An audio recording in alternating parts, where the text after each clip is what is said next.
If just thinking about opening your banking app already makes your stomach tighten, the problem isn't the number, it's the identity you accepted right after seeing it. Today we're going to understand why this traps more than just your wallet, and how to break out of that cycle and step into your real capacity to build wealth. But before we get into it, let me ask you something quick. Subscribe to the channel, because every week I bring you a more logical way of looking at money, identity, and the invisible patterns that trap your financial life.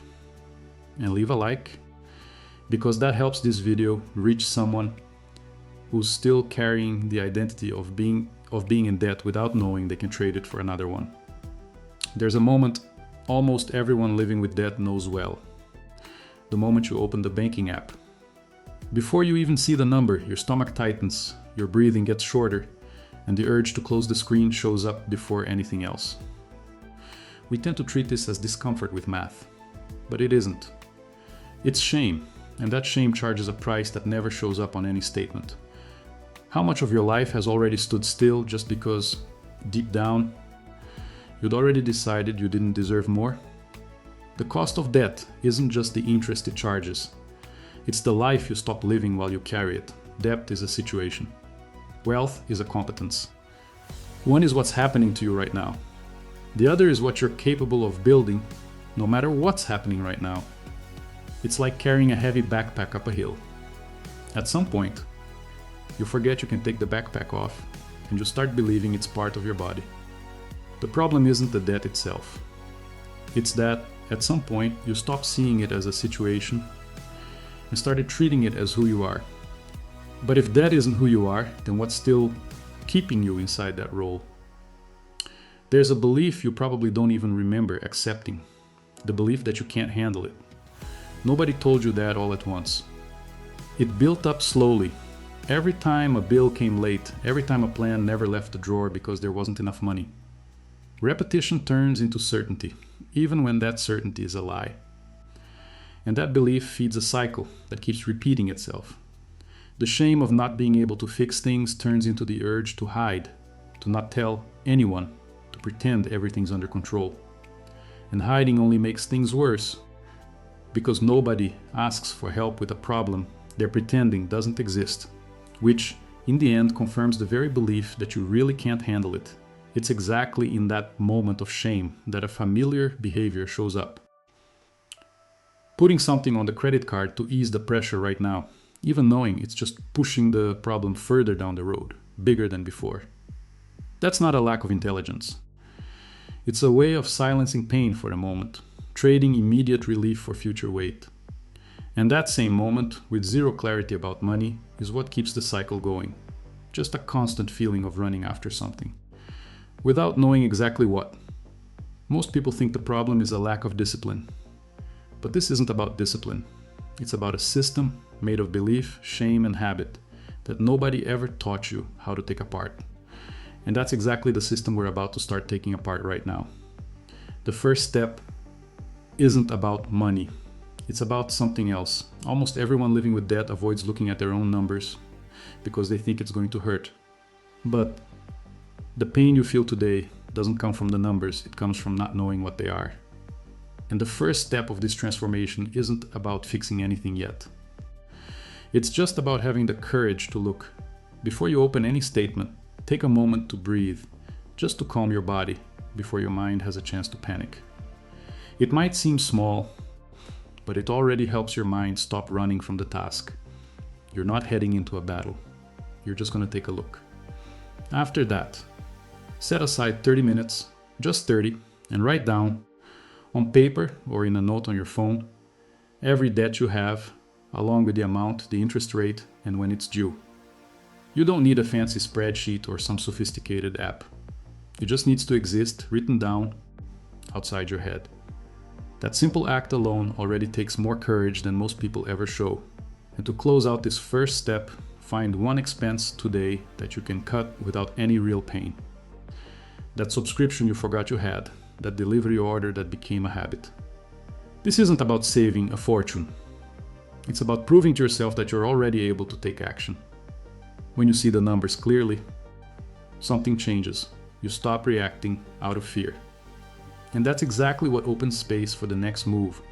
Now that the numbers are right there in front of you, the natural question comes up. Where do you start? There are two ways to attack debt. You can go after the one with the highest interest rate, since that's the one that grows the fastest over time. Or you can knock out the smaller bill first, even with a lower interest rate. Because the relief of closing out an entire account tends to give you more momentum to keep going than pure number logic would suggest. Neither way is the right one. Both work depending on who you are. But before you choose either path, there's a rule that protects this whole process. The next bill rule. Whenever you have extra money left over, set aside the minimum to cover the bill that's coming up next before putting everything toward your debt. This keeps you from paying off one account today, only to create a new one tomorrow from lack of a buffer. After choosing your strategy and applying the next bill rule comes the part almost nobody does, celebrating the first win. When an account closes out, even a small one, do something that doesn't involve money, take a walk, call someone who matters to you, sleep one night without guilt. It's not about a reward. It's about letting that relief actually land, instead of immediately rushing toward the next problem. There's no universal formula here. There's the first win. And the first win matters more than the perfect strategy. But choosing and acting is only half the story. Because for this change to last, you need proof. And that's exactly what comes next. If you've ever repeated a positive affirmation in front of the mirror and, deep down, didn't believe a single word of it, the problem was never the sentence, it was the order. Most people try to change the belief first, hoping the behavior will follow. But it actually works the other way around. It's proof that changes belief. That's why the third step is simple. Create a 7-day micro-experiment. Pick a small, specific amount. It could be $50, it could be $100, and save exactly that amount by the end of the week. Or, if you'd rather, pick a small bill and call to renegotiate its due date. This isn't a lifelong commitment. It's just a test with a clear deadline. When that test works out, even in a small way, write a short sentence in the present tense. I manage my own finances. You don't need to feel like it's true yet. You just need to write it, because the sentence holds the proof, and the proof is what's going to support the belief from here on. It's also worth saving the outside signs. A screenshot of the leftover balance, the recording of the renegotiated deal, the screen capture of a goal you hit. This isn't vanity. It's sensory memory of who you're becoming, something you can look back at whenever you start doubting yourself. You already have clarity, a decision made, and now proof starting to build up. But it's exactly here, at this point in the journey, that most people truly get stuck. There's a night, sometime during these weeks, when you're going to feel like throwing it all away. It's going to feel like nothing you've done so far was worth it, like the exhaustion outweighs the progress. Like maybe it's easier to go back to the old autopilot. That's not failure. That's part of the path nobody ever told you about. Nobody told you this. But a setback doesn't take you off the path, it just shows you that you need a plan for these moments. And that's something most people never learn. That's why it helps to already have, ready to go, an if-then plan. If a tempting offer shows up right when you're exhausted, then you check your list of debts before accepting anything. The decision gets made before the temptation even arrives, which takes the weight off deciding in your weakest moment. Another big risk in this middle stretch is isolation. When nobody knows what you're trying to build, it becomes easier to quietly give up, with nobody noticing, nobody asking. Send a message to someone you trust, telling them you closed out an account or that you resisted an impulse purchase. That simple act of saying it out loud creates a kind of commitment that holds you up on the bad days. And it's exactly on those bad days that the temptation of a quick fix shows up the strongest. That easy credit offer, that loan with abusive interest disguised as help. It feels like relief, but it's just a patch covering the same hole, which is still there underneath, now bigger. And it's exactly at this point that a lot of people give up, not from lack of ability, but from lack of support. Before we move on to the next steps, I need to show you something that can help you get through this moment without losing everything you've already built up to here, it's exactly in this moment, when you've done everything right so far, but you can feel the exhaustion creeping in, that having something to help you reorganize this from the inside, not just on a spreadsheet, makes all the difference. What sustains action in the long run is the identity behind it. That's why I put together some material on financial unblocking and reconnecting with your capacity to prosper, with internal exercises that help solidify this new identity while you apply the steps from this video. I personally turn to it on a specific kind of night, when discouragement hits after paying off one bill and seeing there are still others left. It's what brings me back into the process. If you want to go further, the link is in the description. Take a look, see if it makes sense for you. You've already made it through the first 3 steps.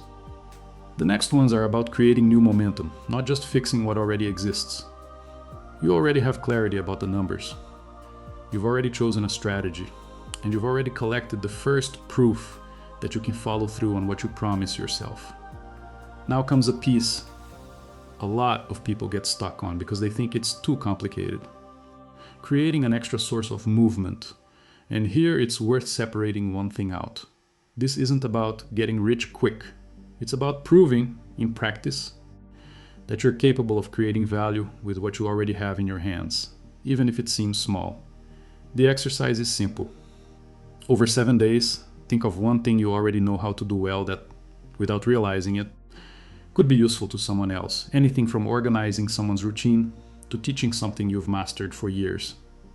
Then send a message offering that directly to 2 or 3 people you know. You don't need a rare skill. You need proof, and any $50 earned by you matter more than they seem to, because they confirm, in practice, the same sentence you've been writing. That you manage your finances and create value. With an extra source of movement going, the next step is making sure that money doesn't slip through the same holes as before. There's a day when you show up exhausted. You've already made 1,000 small decisions since morning: what to eat, which route to take, whether to answer that message or not, and right when it's time to decide about money, something in you has already gotten too tired to choose well. Willpower isn't infinite. It runs out, and usually runs out exactly when you need it most. That's why the 5th step isn't about having more discipline. It's about changing the environment where you make decisions, so the good decision happens even when you're tired. Splitting your money right when it comes in, a part for basic monthly expenses, a part as a buffer, a part already committed to debt, reduces the chance of $1 mixing into the wrong purpose. Set up an automatic transfer too. So part of what comes in goes straight toward your debt goal before you even get the chance to decide to spend it. And it helps to remove whatever tempts you most on autopilot. The notification from that impulse shopping app, the card saved in an app you open without even thinking. You don't need more willpower. You need fewer obstacles in your own way, and that's something you build once, not every day, with your environment set up in your favor. There's one last practical piece left. Dealing directly with whoever is collecting that debt without fear. There's a phone call most people in debt avoid making for months, sometimes years. Calling the bank or the company collecting the debt and simply talking. Not because they lack courage in other areas of life, but because in this specific one, it feels like you're going to be judged, ignored, or treated like someone who doesn't even deserve to be heard. But most people avoid that call because they think they're asking for a favor. Negotiating isn't asking for a favor. It's presenting a plan. And someone presenting a plan speaks from a completely different place than someone apologizing. For this call, you don't need a script. Just say who you are, explain that you want to resolve that outstanding debt, and ask if there's any special condition available for this payment. From there, propose an amount you can actually pay, with a date you'll actually meet, and always ask for the agreement to be put in writing, in an email or a message. Not every creditor is going to say yes the first time. But even a no right now doesn't send you back to square one. You've already shown up and tried, and that alone shifts your position. And if the debt is too big or too complex to negotiate alone, getting help from a specialized professional isn't failure, it's just another way of applying the same logic. You already have clarity, priority, and proof building up. You've already created new movement, adjusted your environment, and now you've gained the courage to negotiate. There's only one thing left. The piece that connects all of this into a system that holds itself up. Take a moment and look back. The person who was afraid to even open their bank statement isn't the same person listening to this right now. At some point during these weeks, without realizing it, you became something else. And it wasn't a single spark, it was accumulation. Every step you've taken up to here was never really about solving the debt. It was about accumulating proof that you're a different person. And it's that accumulation, not a single moment, that turns into identity. You faced the numbers without running away. You went after a direction to follow. You created money that didn't exist before. You changed your path to make your own decisions easier. And you had a conversation you'd been avoiding for years. None of these things, on their own, prove much. Together, they form a pattern, and pattern is the raw material identity is made of. That's why it's worth gathering this proof in one place. Take the screenshot of the balance, the recording of that agreement, the message confirming your first extra income, and keep it all somewhere you can open whenever doubt comes back. It isn't vanity, it's physical memory of who you're becoming. And with that proof in hand, write a short paragraph telling this story, not the story of someone who stayed in debt, but the story of someone who decided to build one piece of proof at a time. If you want, post that sentence somewhere visible, somewhere your eyes will pass by every day. And once that identity starts to take hold, something changes in practice, not just on the inside, but in the numbers, in your sleep, in the way you carry yourself through the world. With this new identity starting to settle in, it's worth asking, what actually changes in practice and how soon? It isn't a debt reduced to zero that proves you've changed. It's the fact that you sleep peacefully before that even happens. In 30 days, the first thing you'll notice isn't your balance, it's clarity. You already know the real size of the problem without hiding from it, and you've already had that first negotiation conversation. It might seem small compared to the whole problem, but it's enough to stop you from running from your own bank statement. In 90 days, the interest already weighs less, because you've negotiated or reorganized at least part of the debt. And what used to feel like a real strain becomes routine, you just do it, without needing to talk yourself into it every month. In 1 year, the identity that felt fragile at the start is now solid. You have a savings buffer starting to exist, even if small, and most importantly, you no longer recognize yourself in the person who was afraid to open the banking app. And among all these numbers, there's one result that matters more than any of them.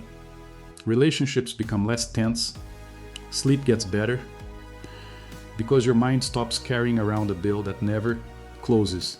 But for these results to last, you also need to know what to avoid along the way.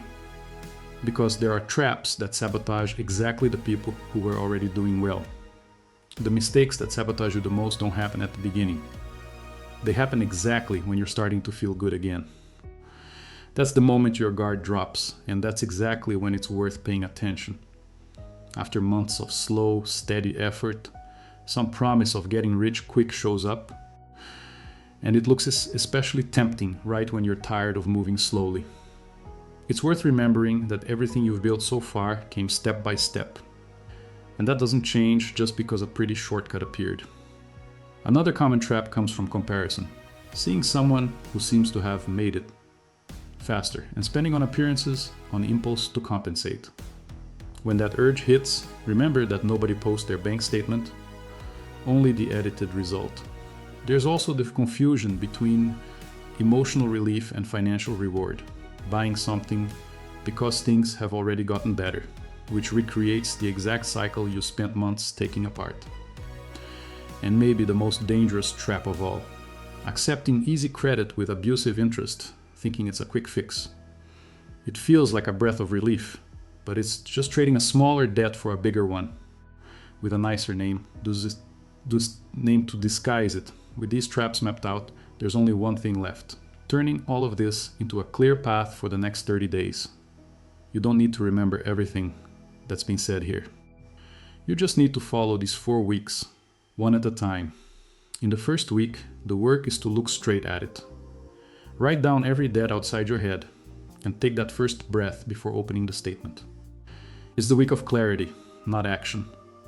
In the second week, you choose the strategy that fits you, make your first negotiation, and cut 2 expenses that don't really make a difference in your life. Exactly the kind of conversation and the kind of cut we worked through together a little while ago. It's the week of decision. In the third week, you create an extra source of movement, even a small one, and automate at least 1 transfer toward your debt goal. It's the week of putting money to work for you instead of just reacting to it. In the fourth week, you gather the proof you've already built up. Write a few lines about who you're becoming and close it out with that small symbolic ritual that only means something to you. It's the week of consolidation. Debt was always just a situation. And the competence to build wealth was always there, waiting for you to decide to look at it.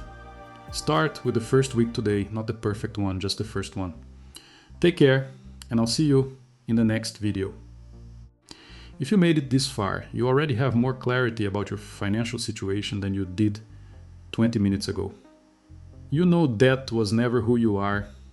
You know the practical path to break out of that cycle, and you know real change comes from accumulated proof, not passing motivation. And if this identity process caught your interest, the material I mentioned earlier in the video is still worth checking out, not as a technical finance course, but as the complement that helps keep this identity solid. Most people who give up do it around the third week, exactly when exhaustion hits hardest and there's no support to get through that moment without turning back. That's exactly what this material is there to sustain.